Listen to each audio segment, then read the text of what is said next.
Carter Brown Mysteries. Adventures in excitement and suspense, based on the best-selling novels by the slick storytelling sensation, Carter Brown.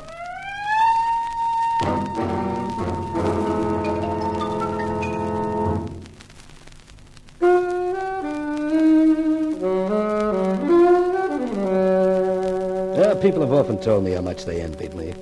Well, I can't blame them. Who wouldn't envy a guy who writes a column like Dynamite with Johnny Lane, which has a 4 million readership? But right now, even I wouldn't envy me. By the time Senator Rowland's ex-girlfriend Thelma and her 2 hoodlums had finished with me, I was really in trouble. I knew what was going to happen when the 2 editions of my column that Thelma had forced me to write hit the streets. When Senator Rowland, in the full pride of his position at the head of the Vice Probe Committee, read those allegations against him and Chief of Police O'Byrne, I could guess who was going to be on the burning end. Me. And to add injury to libel, Tony Spencer, my bodyguard, the girl with the captivating curves and the concrete constitution, had first rescued me and then slugged me over the skull. Johnny, you're awake. Yeah. How are you feeling? Oh, fine, just fine. How long did I sleep? Hey, you hit me. I'm sorry, Johnny. Honest, I am. But it was the only way to get you here. Where? Where am I? This is the hideout that Mr. Art's picked out for you. You're safe here. Safe? Nothing. I got no time to be safe.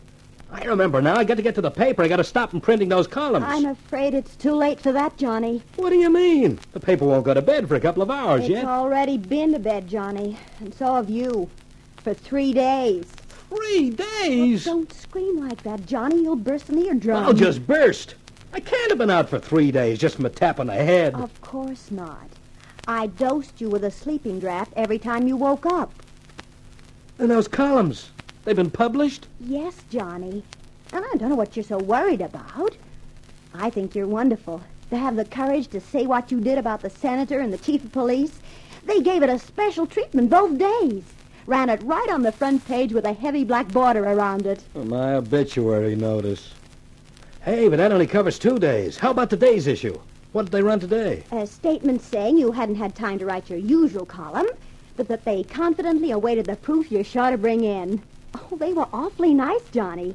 They said that in spite of intimidation, writs, and threats, they stood solidly behind you. Intimidation, writs, and threats? Holy cow, I'm a dead duck. Look, I've got to get back to town before they serve me up to the cops with cranberry sauce. Well, there's no reason why you can't go now. Mr. Arts and I were only concerned with laying you low for a couple of days. You did that all right. No guy could have been laid lower. I've got the car. I'll drive you back. No, thanks. I'll drive myself back. As of now, your services are no longer required. But, Johnny, you'll need a bodyguard more than ever now. The kind of bodyguard that knocks me out cold for 3 days I can get out of a bottle. And it won't cost me $35 a day in expenses. Goodbye, Miss Spencer.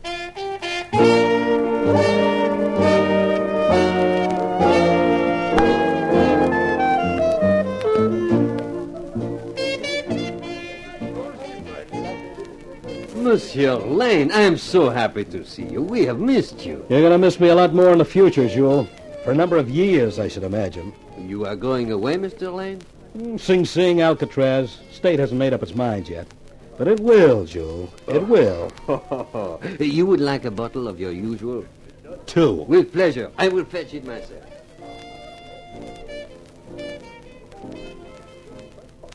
Johnny! Oh, it's good to see you, Johnny. Oh, it's great to see you, Simone. A little luscious feminine company is just what I need right now. I was so worried about you, Johnny. Those terrible men. Did they hurt you? They killed me. Killed you? You are joking, no? Your drink, Mrs. Lane. You know, when you did not come for 4 nights, I was worried. I wondered perhaps if I had inadvertently insulted you. Jules, as long as you supply drinks like this, you can't insult me. Oh, I am proud to serve you, Monsieur Lane. The man who has the courage to print what you have printed is a man to be admired. Oh, don't drag that up. There's a $2 million damage suit against me and the paper, and my editor's going quietly crazy. Yeah. What is the latest development? Perhaps you would give us the inside story, monsieur. Tell us how your fight against Vice is progressing. Vice has won a technical knockout. It's only a matter of the referee counting me out. He must be somewhere around 8 already. Truly, Johnny, it is as bad as that. Worse. Much worse. Jules, would you mind leaving us alone for a little while? No, of course not. I just remembered. Someone ordered a duck, and I have to go out and shoot one. Poor Johnny. You are in low spirits, eh? I expect to be in very high spirits by the time I finish this bottle. Johnny, if you feel low, why not go to my place? You can tell me all about it, and it might help you, eh? Yeah, I guess it might. Johnny, here comes trouble, I think. When you're through, come to my apartment. I'll be waiting. I looked up to see what Simone meant by trouble, and I realized she was right. Descending on me was Captain Stanger, Chief of Police O'Byrne's right-hand man. Well, if it isn't my favorite columnist. Sit down, Captain, and kill yourself drinking. Hey, when did you get back into circulation? Tonight, I was kidnapped. Oh, no. And I suppose you were forced to write those columns. You better think up something better than that, Johnny boy. O'Byrne's madder than a hornet. He's issuing a call for you as a material witness. And by the time the boys are through with you, you'll be happy to admit it was you who assassinated Lincoln. Okay, so you come to take me in. Do I get the handcuffs on me now? Oh, you got me wrong, Johnny.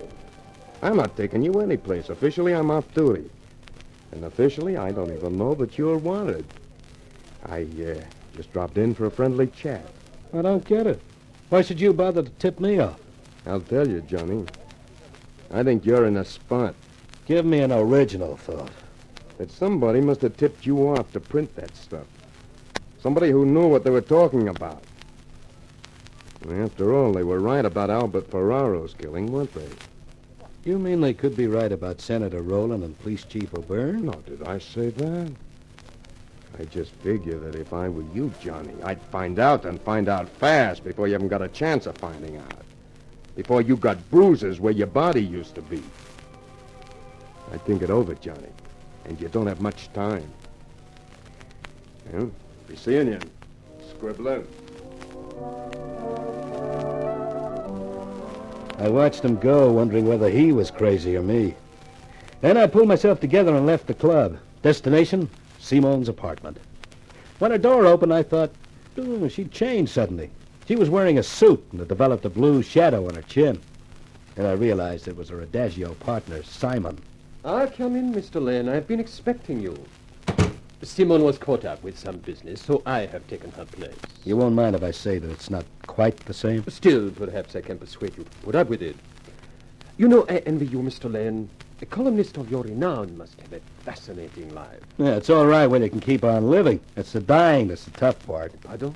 I do not understand. I died tonight, professionally. Oh. You know, surprisingly enough, Mr. Lane, I think I can help you with your problem. You? I have some knowledge which should interest you. Okay, I'm listening. You know, yours is a wonderful country, Mr. Lane. Everything here is organized on the grand scale. Even crime, the rackets. And there's a new type of racketeer today. The racketeer with education, good social background, good standing in the community. Perhaps a company director or even a politician. Is that not so? Yeah, it's so. Let us take a hypothetical case. Say, a politician who is also a racketeer. Let us imagine him controlling the vice and the profits of vice in the city. For a time, all goes well. But sooner or later, what you call the heat is on. People get tired of the rackets flourishing under their noses and the noses of the police. They protest. The newspapers take up the protest. Obviously, something must be done. What? What would you do in a like situation? Listen, I may have been taken for a ride the last few days, but I'm not that dumb. I thought of that one. You have yourself elected head of an investigating committee inquiring into vice in the city so that you can cover yourself and at the same time crush any opposition that might need crushing. Exactly so. I congratulate you, Mr. Lane.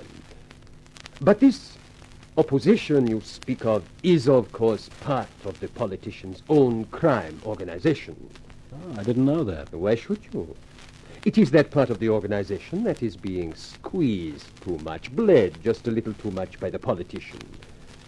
They are not organized, and they are alarmed by the politician's coming activities with the investigation committee. but they lack the means to positive action.